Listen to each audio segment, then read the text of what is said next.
Hello, and welcome to Lopes on Movies. My name is Joey Lopes, and today I am joined by Kyle Yo. and Connor. We're back. We're back. You know, I was going to say that, but how many episodes of this show have we done that have started with, "We're back"? It's been so long since we recorded a real episode. It's like every 3 weeks. Right. It's enough to where no one cares, and we shouldn't be saying it. No, not at all.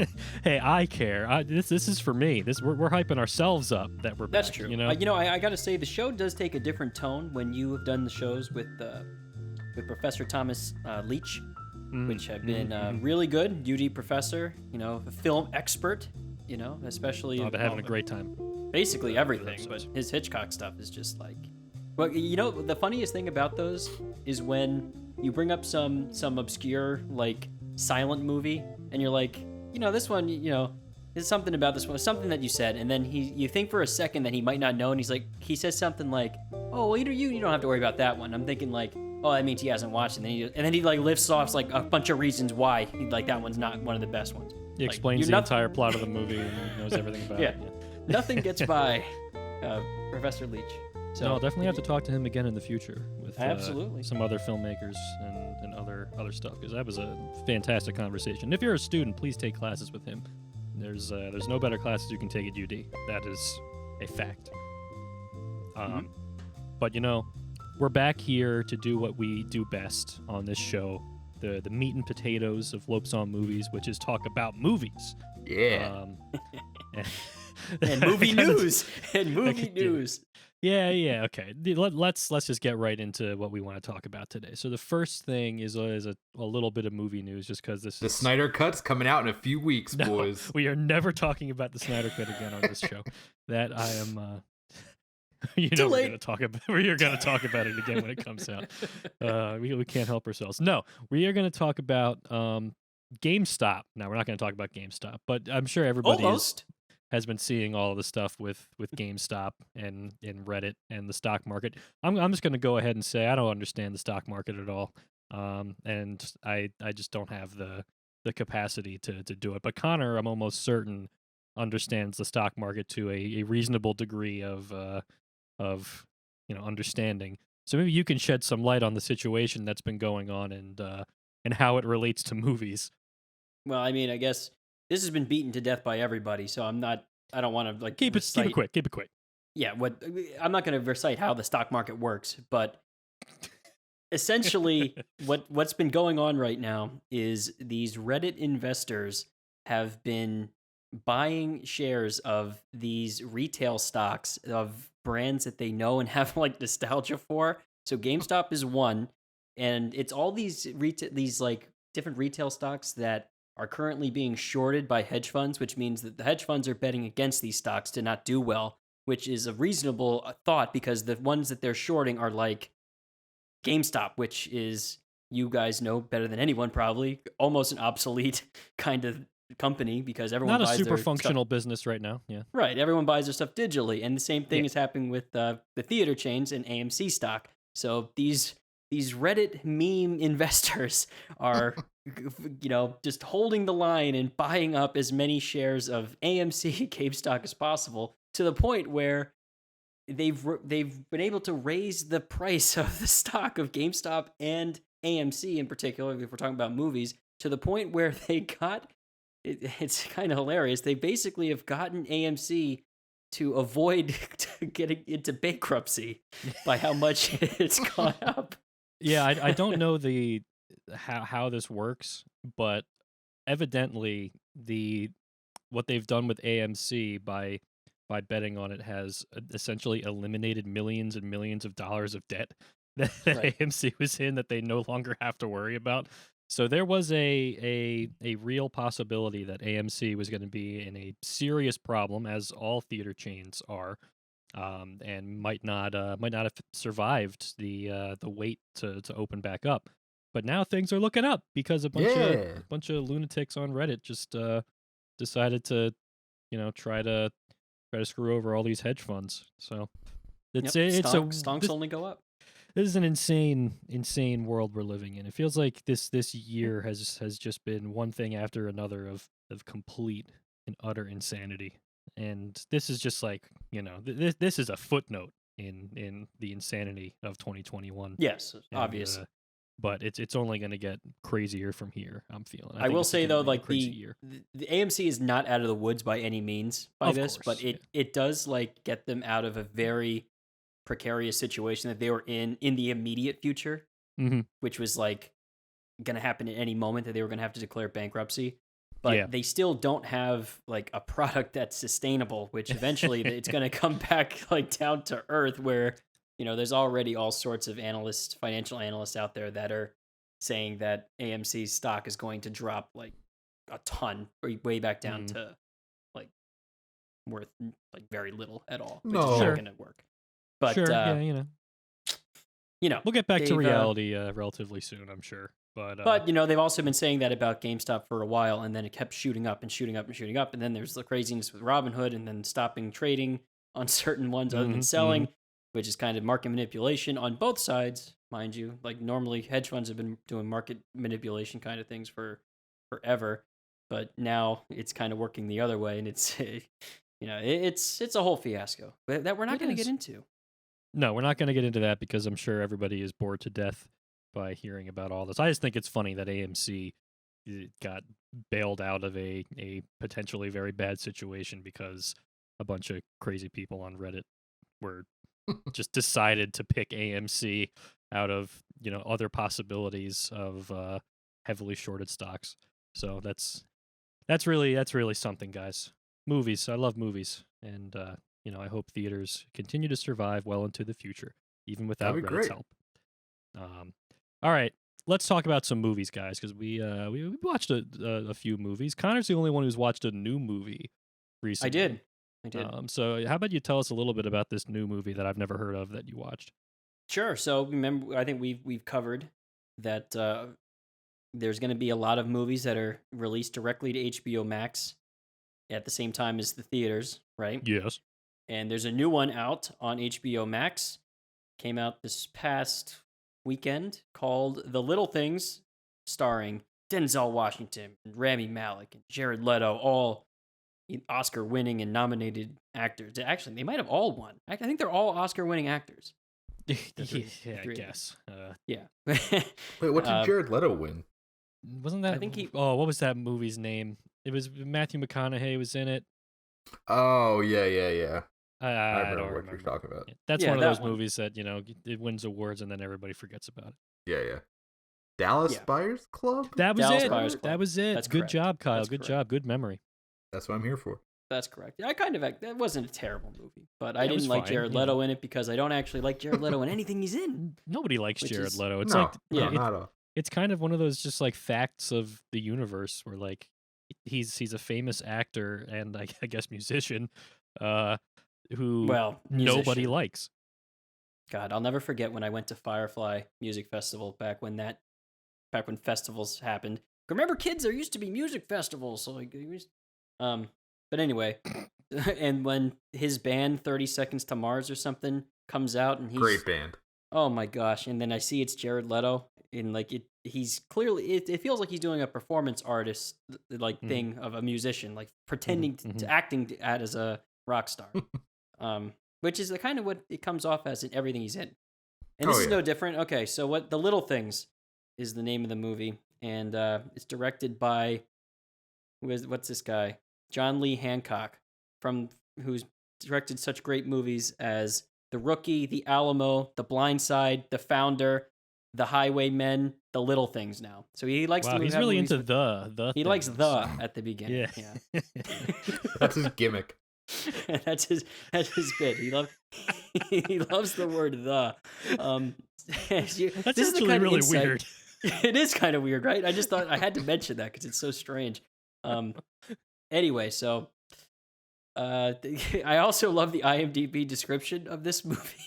If you go on IMDb right now, the whole description is 2 cops track down a serial killer. Hey. Wow. Sign me up. Never heard of a movie like that before. So my review, short review, it's 2 hours and 7 minutes, and Denzel sleeps throughout the whole thing, basically sleeps through the performance, and it's not good. Wow, that's such a shame. I never would have imagined. I mean, I thought The Founder was all right. Right, that was a McDonald's movie, right? That was the McDonald's movie. It was. The movie was okay. They had a very committed performance from Michael Keaton as the founder of the founder in quotation marks, of course, of McDonald's. Yeah. So if I had to rank all of John Lee Hancock's The movies, it would probably have to be The Founder, The Blind Side, The Rookie, The Alamo, The Highwaymen, and then The Little Things. And I think Have I've you seen all of these? I think I've seen 2 of them. I was going to say. Yeah, 2 of them. You've seen The Founder because we talked about The Founder a while ago, and you saw this. So why are you rating them? I don't know. It just felt right. I think that should be something that's on like a YouTube thing one day. All of his movies. Well, I mean, you're probably the only person to ever rank his movies, so that's something kind of cool. But isn't that amazing though? Every single movie he's directed, pretty much, they all start with the. I think every director deserves to have lame YouTubers make ranking videos of definitely. Not just Tarantino, 100%. not just Scorsese, It should be every filmmaker deserves to have that. You know what we got to do? experience. We got to get Professor Leach on to help us analyze the works of John Lee Hancock, just his whole filmography. Hey, he might. There might be something going on there. Like, I don't want to. He seems like a nice guy. I know might nothing bite. about him. He might be a nice guy. He might not be. I don't know. But Yeah, wouldn't recommend this one, guys. Maybe if you're, really, really bored. Well, I would recommend if you're really, really bored to watch something that you probably know is going to be good or at least entertaining. Mhm. I completely endorse jumping into watching new things and just giving it a shot.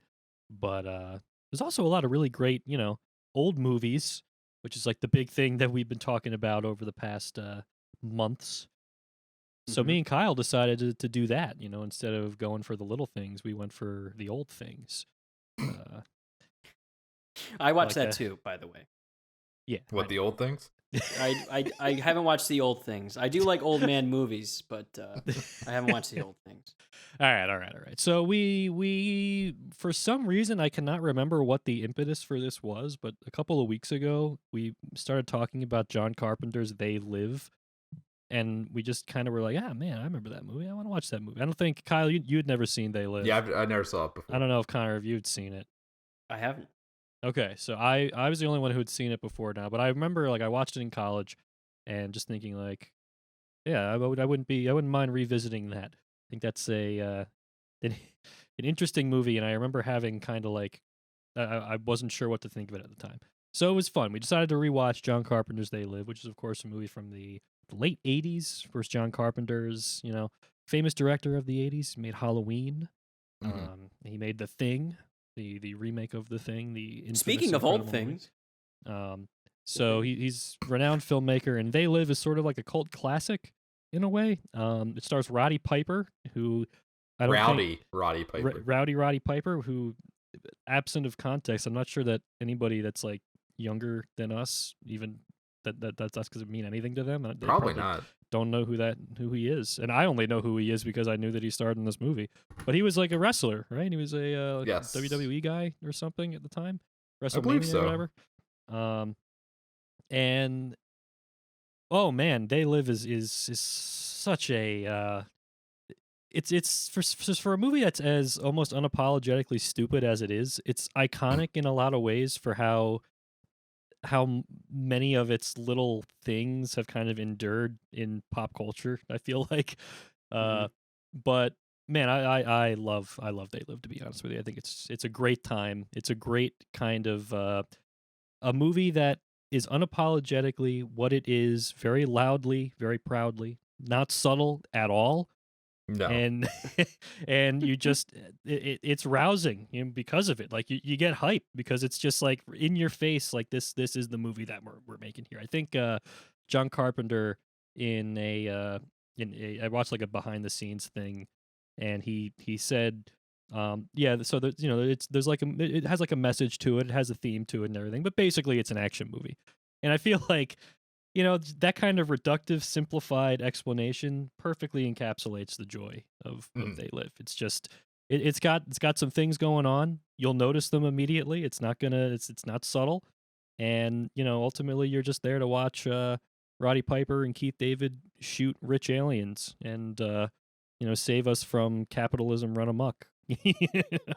Sadly, it didn't work. I guess the way that even predicted, in the movie, yeah, but Kyle, I want to hear your opinion of They Live as somebody who first watched it. Well, I think all I knew about They Live was that, like, the game Duke Nukem stole like a bunch of lines from it. Yeah, it's true.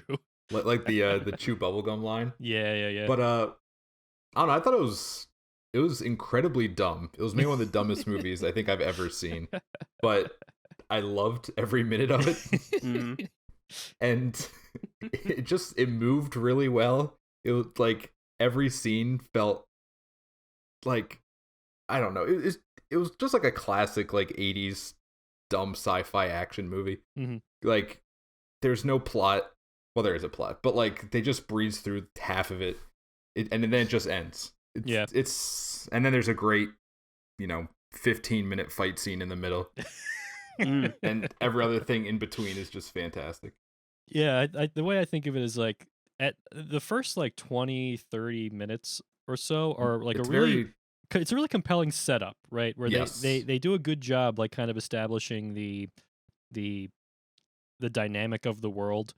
And then he gets the glasses, and and from there it like shoots off into the stratosphere of nonsense. It really goes off the deep way. end from there. And it's like an immediate like on a dime. It's like he's recognizing the things that are happening in the world, and then he just decides like, all right, I'm just gonna start shooting up all the aliens now.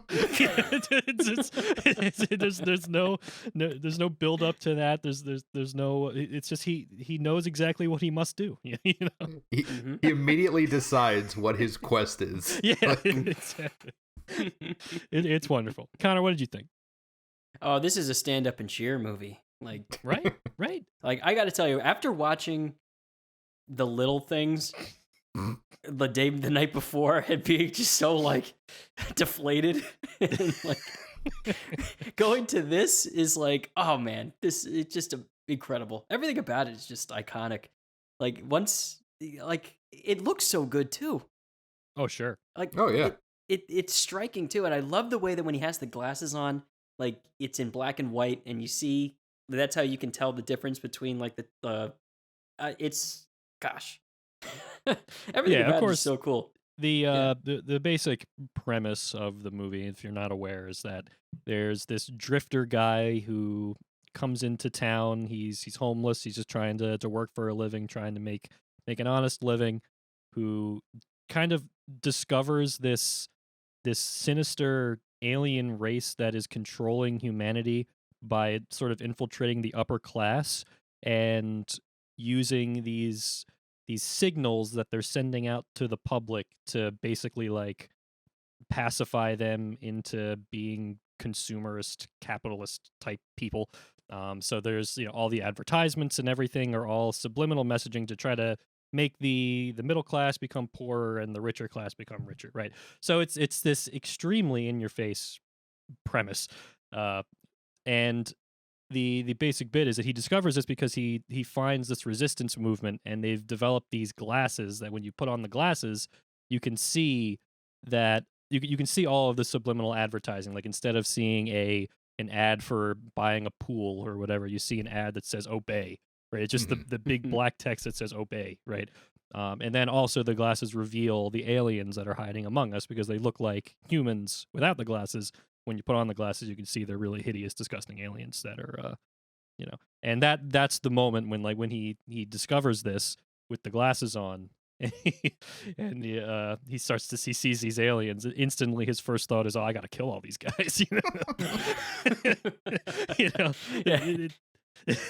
he knows that he instantly knows that they must be up to no good. That they deserve to die. So yeah, that's the basic premise of the movie. It's really just a wonderful premise. And I think that that's probably the thing that's endured the most in culture.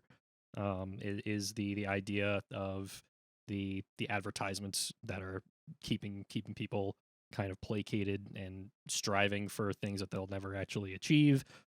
John Carpenter has, if you read any like recent interviews, especially, he is not shy about saying how much this like kind of like the Reagan era influenced his thought process in writing the script. Even though like he'll also say, well, it's basically an action movie, but these very specific things are 100% what inspired my my writing process for the movie. So there's definitely like a political angle to it. If then you don't even have to pay attention to see it. It's right there. It's unapologetically what it is, which is kind of the fun, again, the fun thing about it. It is not subtle. It is just a crazy fun action movie with this very very very blatant premise. And that's what makes it great. That's what makes it so much fun. That's what makes it like. So sometimes you need you always love to talk about subtlety in movies. You love to talk about like things being very nuanced, but sometimes you just need something that's like, this is what I am, and now we're just gonna watch Roddy Piper mow people down at a bank and talk about chewing bubble gum. Seconds after he put on glasses that reveal the truth. It's a wonderful thing. It's a wonderful thing. Any favorite moments from the movie? I got one of my own, but I'm curious to hear what you guys think. I mean, it's easy to just say the bank scene. The bank scene is great. The scene, I think it's right before it, when he's in the shop and he's just, I forget exactly what he says, but like, he's looking at this old lady and he's just like railing into her for being just the ugliest thing in the whole wide world. and like there's like a normal girl behind him and he's like, you're okay, but that is the worst thing I've ever seen. Formaldehyde. He's wearing the glasses. Yeah. And that's like the first time he really like mentions like how they look, and he just like explodes all over him. Yeah, that's the moment when the movie like starts to dial it up. Just like on a dime, it goes from like kind of passive looking at the world, like trying to establish the universe, to okay, now I'm gonna take action. Exactly. One thing I love too, like goes with that scene and all the other ones really, is that the writing is so tight and it's fun, and like the one-liners are amazing in this. Like obviously the chew bubblegum and kick butt line, iconic. Yeah. But just everything about it, it's a really tight script. There's never a lull in like where you're like kind of bored or anything like that at all. It's really paced extremely well. And part of that too, because it starts off a little bit slower and is like, this isn't a scene, but something that I think is kind of common with John Carpenter movies is the music. I love the music. Joe, I'm sure you want to talk about the music too. That the way that it goes from like the drifter kind of like following like our lead, like Roddy Piper, and then it's just like, Joey, how would you describe music? You're the music guy. You can do it better than me. Well, I think it's John Carpenter's scores for his movies and I'm not like a big expert on John Carpenter, to be honest with you. I think this might actually be the only John Carpenter movie that I've seen, funnily enough. But I know that his scores tend to be very based on like kind of simple themes that repeat a lot, and that's kind of what you're getting in this as well. It's basically one riff that's played on like piano and I think probably guitar as well. And it's like very low, very very kind of sort of bluesy, a little bit bluesy, and it's basically he layers things on top of that to establish the kind of like mood of any individual scene. So it's I don't know, it's a wonderful score. It sticks out immediately just because of how memorable that the riff that ties it all together is, especially when we first see Roddy Piper and he's introduced. And it's a good way of like, a lot of the movie is Roddy Piper kind of, especially early on, is him investigating and trying to like piece together some mystery that he's sort of uncovering. And the way that the music really accentuates his kind of journey, because a lot of it is very much like it's silent. He's just walking around by himself, looking at all these places, searching rooms, trying to uncover what's going on. And the music really drives a lot of the kind of emotion and feeling of all of those scenes. So yeah, it's a great score for sure. I think my favorite thing in the movie is one shot that I can never get out of my mind. It's when he has the lady Holly take him back to her place, and she shoves him out a window, right? There's this incredible shot that's like this bird's eye view shot that it takes place in, because she reveals that she works at a TV station. And this makes him go like, oh wait, TV station, that's where they're broadcasting all the signals from, right? And in the space of this shot, he gets up from the couch, walks over to the TV, she hits him on the head with like a wine bottle, and he falls out the window and then tumbles down like the hill by her house. And it's all in this one overhead bird's eye view shot. And instantly when you see that shot come up, you know something's weird, because those kinds of, it's very unusual to see a camera placement like that. And I think that might be a Hitchcock reference in some capacity. Not like maybe not a reference, but something that's sort of inspired by Hitchcock, because that's something that Hitchcock would do a lot when he would want scenes to have a kind of weird, sinister overtone. He would switch to a very high angle, because that's something that just instinctively, when you see a high angle shot in like a conversation, it makes you uncomfortable, because it's like it's not a typical camera placement. So Hitchcock would do that all the time. But what Carpenter did here is a very quick shot, and instead of it just being overhead, like a little bit high angle, it's literally like looking down on them. Like you see the tops of their heads. And I think it's also good for the moment when he falls through the window, because it's like you see him fall down in the depth of the shot. So that blows me away every time. It's such a great moment, and it's so unexpected too. Like you don't expect that to happen in the scene, and it's such a good way to accentuate the moment. It really is like, it is oddly shocking when they change the camera angle. Yeah, right. It's like as soon as you see it, like, whoa, what's going on? Yeah. It is cool. It's so cool, because like you almost think that the movie's gonna slow down. Like you just had it into like it like lulls you into a false sense of security at that moment, a little and bit, then it just like takes, the rug comes out from under you, and then you're like, all right, whoa, we're back. And then that's when the movie was really starting to kick for me. I also love I love the ending of They Live. Oh yeah, like it's you can't really call it a happy ending. You can't call it like a total downer ending either. But the last shot is just like hilarious. Oh, it's amazing. It's a perfect capper to the experience, I feel like, because it knows what kind of movie it is. It's unapologetically what it is, and that's the kind of thing that you love to see. I don't like any self-consciousness in movies. I like it when movies know what they are and do it to the absolute best of their abilities. And this is one of the movies that does that for sure. Yeah. I wish there were more movies that were made like this. Oh yes. That were new, nowadays. I feel like you don't get these kinds of like the 80s were such a great time for just really, really goofy action movies, like the Arnold movies, the Schwarzenegger stuff. Like they don't make them like they used to. Everything is very serious now in the action world. Everything is the little things. Ugh. Man, what a depressing way to end this episode. I mean, I hope everybody, instead of watching The Little Things, unless you really want to support John Lee Hancock, is his name? Yep. Then go watch like an Arnold movie or something. Watch Commando. Commando is great. Commando is awesome. You should watch Commando or watch They Live. But something like that, I feel like is gonna ultimately give you a better time. The Running Man, is another one, another great Arnold movie. Maybe you could watch Total Recall if you're into that sort of thing. I know. Obviously, we're talking about John Carpenter, not Arnold movies, but I feel like they're all of a piece. Yeah, it's all the same thing. Just watch feel all like the all the John Carpenter movies are really That's great. True. Yeah, you can watch them too. Like they're all fun. All right, everybody. I think that's going to be it for us. Everybody have a lovely rest of your day, and we will see you next week for something. Oh boy.